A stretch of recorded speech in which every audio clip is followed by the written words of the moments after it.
press the bell icon on the YouTube app and never miss. है कोई भी इस वक्त इजराइल के साथ खड़ा दिखाई नहीं दे रहा, हालांकि इस वक्त जो कुछ भी हुआ है उसमें सबसे ज्यादा मजलूम इजराइल के लोग ही दिखाई दे रहे हैं। उन्हीं को मारा गया है, उन्हीं उन्हीं के ऊपर अटैक किया गया है। लेकिन जब किसी से बात करो तो वो आगे से कहते हैं कि क्यों आपको फलस्तीन में कुछ दिखाई नहीं देता। तो मैंने यही कहा कि भाई मैं ये नहीं कह रही कि फलस्तीन वालों के साथ बहुत अच्छा हुआ है, लेकिन इस वक्त हमास ने जो किया है वो बिल्कुल एक टेरर ऑर्गेनाइजेशन है और उसी तरीके से अटैक किया गया। लेकिन ये जो नफरत है हमारे अंदर, हमारे यानी मुस्लिम्स के अंदर, वो निकालना कोई हाँ, ये पॉसिबल नहीं नफरत है। को ही मैं एड्रेस करना चाहती हूँ, जिसके लिए मैंने आप दोनों को बुलाया, क्योंकि हम तीनों मुस्लिम्स हैं। फकर साहब एक बात बताइए, जैसे ये कह रही थी कि नफरत सिखाई गई, लेकिन कहाँ से सिखाई गई? क्योंकि कुरान पाक में तो वाजिया तौर पे लिखा है, वाजिया तौर पे, कि अल्लाह ताला ने हजरत मूसा की उम्मत को कहा है, हुक्म दिया है कि इजराइल मैंने आप लोगों के लिए फरमान किया है। आप लोग मतलब जो जूस हैं उनके लिए है इजराइल। ये सूरह अल मैदा में वर्स 21 में, वर्स 20, 21, 22 इसमें वाजिया तौर पे लिखा है। तो फिर ये यहूदियों से सभी को जय हिंद दोस्तों, आप सभी का हार्दिक स्वागत है जय हिंद रिएक्शंस पे। तो आज हम आपके लिए एक बहुत ही स्पेशल और एक इंटरेस्टिंग वीडियो लेकर आए हैं पाकिस्तानी मीडिया से। तो ये वीडियो बहुत ही ज्यादा इंटरेस्टिंग होगी, आपको काफी मजा आएगा और बहुत कुछ जानने को मिलेगा। तो इसे अंत तक देखें और चैनल पे नए हैं तो चैनल को सब्सक्राइब कर दें, ताकि हम आपके लिए ऐसी लेटेस्ट और इंटरेस्टिंग वीडियोस लाते रहें। तो चलिए बिना किसी देरी के ये वीडियो स्टार्ट करते हैं और साथ मिलकर देखते हैं। जय हिंद, जय भारत। और फिर दूसरी बात ये है कि मदीना कॉन्स्टिट्यूशन जो हजरत मोहम्मद सल्लल्लाहु अलैहि वसल्लम ने बनाई थी, उसमें भी उन्होंने वाजिया तौर पे ये हिदायत दी मुसलमानों को कि जूस के साथ अच्छे से बना के ब्रदर्स की तरह रहे। तो फिर यहूदियों के खिलाफ नफरत, उनके लिए नफरत दिल में पैदा करना, ये हिदायत किसने देना शुरू की और क्यों? अच्छा, जहां तक बात है, अगर मैं ये कहूं कि ये मुस्लिम्स और वर्सेस ज्यूज डिस्प्यूट है, तो ये मेरे ख्याल गलत होगा। ये ऐसा नहीं है, ये बिल्कुल एक डिफरेंट चीज है। 1945 सेकेंड वर्ल्ड वार तक हिटलर ने ही सबसे ज्यादा ज्यूज को नुकसान पहुंचाया, किसी अरब कंट्री ने नहीं किया। उस वक्त सल्तनत उस्मानिया हुआ करती थी, तो कितने ज्यूज उस वक्त ज्यूज को मतलब जिसे कहते हैं कि उनकी जिंदगियां छीनी गई या उनकी जिंदगियां तंग की गई, किसने की? वो हिटलर कहाँ का? क्या अरब था? क्या उसका ताल्लुक फलस्तीन से था? हिस्ट्री में मौजूद है। ये कोई ना मेरी बात है, ना या ना मीर साहिबा की बात है, ना आरजू काजमी की बात है, ना किसी और एक्सवाइजेड की बात है। रिकॉर्ड पे मौजूद है कि यार उसने जेनोसाइड किया, उसने ज्यूस का जेनोसाइड किया। जहां तक बात है नफरत की, मुझे मैं आपको बात करें तो आज की अगर आप बात करें, आज तो मुस्लिम्स ही लड़ रहे हैं ना ज्यूस के साथ, क्रिश्चियंस कहाँ लड़ रहे हैं? वो तो उसके साथ खड़े हैं। ये लड़ाई क्या क्या मुस्लिम वर्सेस ज्यूस लड़ाई है? अगर मुस्लिम वर्सेस ज्यूस ऐसे ही लड़ाई लग है रहा तो फिर ये है, ऐसे अमेरिका ही के लग रहा साथ क्यों नहीं है? अमेरिका में सबसे ज्यादा ज्यूस है। रहते हैं। अगर ये मुस्लिम वर्सेस ज्यूस नहीं होता फकर साहब, तो छोटे छोटे बच्चों को मार, इतनी नफरत दिल में कहां से आती है कि छोटे बच्चों को बिहेड करके मार दिया गया, जिबा मैं कर दिया कहता गया, हूं गर्दन से काट दिया गया, छोटे बच्चों को सर में गोली मारी गई। मैं कहता हूं आपको, मैं पहले भी कह चुका हूं, अब भी कहता हूं, there is no justification for all those things. उसकी कोई जस्टिफिकेशन नहीं है।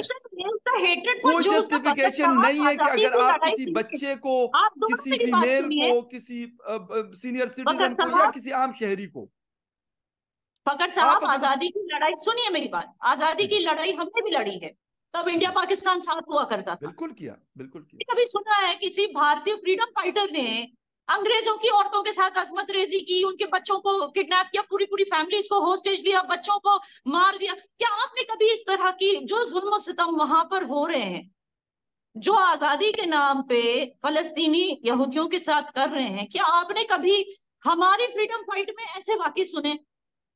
हमने भी तो अच्छा, आजादी की जंग लड़ी। नहीं तो नहीं, फिर मैं आप इसको सिर्फ देखिए, एक ही रीजन से जस्टिफाई कर सकते हैं, वो ये है कि यहूदियों के खिलाफ नफरत। हम आजादी चाहते थे एज भारतीय, लेकिन हम किसी से नफरत नहीं करते, अंग्रेजों से हम नफरत नहीं करते थे, हम बस उनसे आजादी चाहते थे, तभी तो हमने इस तरह के जुल्म अंग्रेजों पे किए नहीं। कि जहां तक बात है नफरत की, मैं पाकिस्तान में बैठ के मुझे इजराइल से क्या लेना देना? ना मेरा उनके साथ बॉर्डर लगता है, ना मेरा उनके साथ पाकिस्तान की कोई ताल्लुकात है, ना कोई चीज और है, और ना पाकिस्तान वहां पे कोई इन्फ्लुएंस कर सकता है। व्हाट द थिंग इज, मैं ये कह रहा हूं कि इस वक्त अगर कारपेट बॉम्बिंग हो रही है गजा के ऊपर या फलस्तीन के ऊपर, उसकी क्या जस्टिफिकेशन है? मुझे ये बताए कि हमास के अभी तक कितने लोग मारे हैं, या हिजबुल्लाह के कितने लोग मारे हैं, कोई नंबर है? अमेरिका बता दे, यूएस यूके बता दे, यूरोपीय यूनियन बता दे, यूनाइटेड नेशन बता दे। वहां पे इस वक्त ये मैं आपको अभी अभी यानी इस वक्त जिस वक्त मैं और आप बात करें, बीबीसी लाइव चल रहा है। बीबीसी ना तो पाकिस्तान का है ना हिंदुस्तान का है। वो कह रहे हैं कि अभी तक जितनी कैजुअलिटीज हुई है दैट इज 60% कौन है, उसमें फीमेल्स और बच्चे शामिल हैं। यार बात ये कि हम अगर ये वाली जस्टिफिकेशन शुरू कर देना, ये नहीं होता। मसला ये होता है कि मैं कहता हूं कि बेशक वो मुसलमान जंग लड़ रहे हो या कोई नॉन मुस्लिम जंग लड़ रहे हो, जंग के भी कोई असूल होते हैं। और अकॉर्डिंग टू द इस्लाम तो यही हमें कहा गया, यही हमें पढ़ाया गया। ये सामने ये कुरान की बुक पढ़ी हुई है, ठीक है, उसमें साफ लिखा हुआ है कि आप क्या चीज करेंगे। आप सब पौधे को यानी ग्रीन प्लांट को आप कुछ नहीं कहेंगे, आप फीमेल्स को कुछ नहीं कहेंगे, आप बच्चों को कुछ नहीं कहेंगे, आप सीनियर सिटीजन को कुछ नहीं कहेंगे। मैं क्या जस्टिफिकेशन मैं इसमें कुछ जस्टिफिकेशन देता हूं। मैं कहता हूं कि हमास हो, हिजबुल्लाह हो, XYZ हो, why Israel is not going to settle all these issues. अगर उनके ताल्लुकात अबू धाबी के साथ हो सकते हैं, उनकी एम्बेसीज वहां पे खुल सकती हैं, तो फलस्तीन का इशू सॉर्ट आउट क्यों नहीं हो सकता? व्हाई? क्या वजह है उसकी जी, कि वो ये चीज फलस्तीन क्या को भी पूछ यानी सकते क्या हैं। नहीं, नफरत फलस्तीन छोड़ के दें। साथ अगर सपोर्ट अगर देखें, अगर फलस्तीनी इसराइलियों से नफरत करते हैं, अगर इसराइलियों से नफरत करते हैं, तो इसराइल को क्या मतलब कमी बेशी पड़ी है कि वो फलस्तीन के लिए कोई रोए जा रहे हैं? वो कोई रो तो नहीं रहे कि यार फलस्तीनियों के अगर हमारे साथ ताल्लुकात नहीं होंगे तो हम मर जाएंगे। कोई नहीं मरे, इसराइल के पास अपना सब कुछ इतना है कि वो तो दुनिया को दे सकते हैं। यही मैं कह रहा हूं कि जो उनको एरिया छोटे से छोटा, उनको एक स्पेसिफिक जगह दे दो कि भाई यार ये तुम्हारा है। अगर इस बॉर्डर से आप आगे आओगे तो हम आपको गोली नहीं, आपको उड़ा के रख देंगे। करें अपने बॉर्डर्स की प्रोटेक्शन करें, ये इजराइल का राइट है। अब बॉर्डर लेकिन की तो ये के लिए तैयार नहीं है ना फलस्तीन। जो बॉर्डर यूनाइटेड नेशन ने तकसीम किया था दोनों देशों के लिए, वही मानने के लिए तैयार नहीं है। और आपने कुरान पाक का जिक्र किया, तो मैं बता दूं यही तो प्रॉब्लम है कि आजकल के नौजवान जो हैं कुरान पाक तो पढ़ते ही नहीं, सिर्फ सही अल बुखारी पढ़ते रहते हैं। इसी पॉइंट पे मैं आपके पास आऊंगी आरजू। अगर आपने नोटिस किया हो, अल्लाह ताला को, अल्लाह सुब्हानो ताला की जो जस्टिस है उसको तो कोई डिनाई नहीं कर सकता, कोई मुसलमान डिनाई नहीं कर सकता। चाहे हम आपस में कितना भी इजराइल फलस्तीन कर ले, इसको कोई नहीं डिनाई कर सकता। आप मानते हो ये बात को, है ना? तो बिल्कुल। आप देखिए, ईरान फलस्तीन को सपोर्ट करता है। ईरान में ड्रॉट चल रहा है, पानी की एक एक बूंद के लिए अल्लाह ताला ने ईरान को टॉर्मेंट किया है। ऊपर से हीट वेव भी वहां पे दिया है, तरसा दिया है ईरान को पानी की एक बूंद के लिए, ऊपर से वहां हीट वेव भी दिया है। ये ईरान की हालत है। दूसरी तरफ लेबनान फलस्तीन को सपोर्ट करता है। आप देखिए लेबनान में 350% फूड इन्फ्लेशन, खाना इतना महंगा हो गया, लोगों को वहां खाना नसीब नहीं हो रहा है।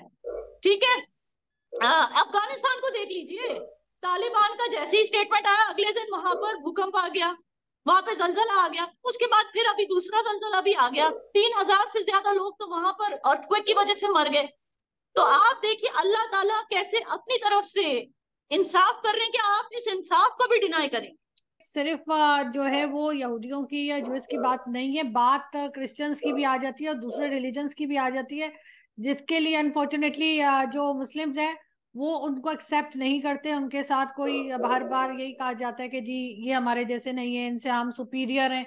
और ये बात आपको सिर्फ हिंदुस्तान पाकिस्तान के मुस्लिम्स में नहीं मिलेगी, बल्कि आपको हर जगह ही दिखाई देती है। शायद एक रीजन ये भी है कि ज्यादातर लोग जो गल्फ कंट्रीज के हैं या इस्लामिक कंट्रीज के हैं वो आपको फलस्तीन के साथ दिखाई देते हैं। मैं मानती हूँ, मैंने पहले भी कहा फलस्तीन के साथ भी गलत हुआ है, लेकिन इस वक्त जो करंट सिचुएशन है उसमें सारी की सारी हमदर्दी जो है वो सिर्फ और सिर्फ मेरी तो इजराइल के साथ ही है। और यकीनन इन लोगों को कोई ना कोई इसका सोल्यूशन निकालना चाहिए कि दोबारा इस किस्म की सिचुएशन ना हो। लेकिन इस वक्त आपको गले काटते हुए भी जो है वो इजराइल के बच्चों के नजर आएंगे।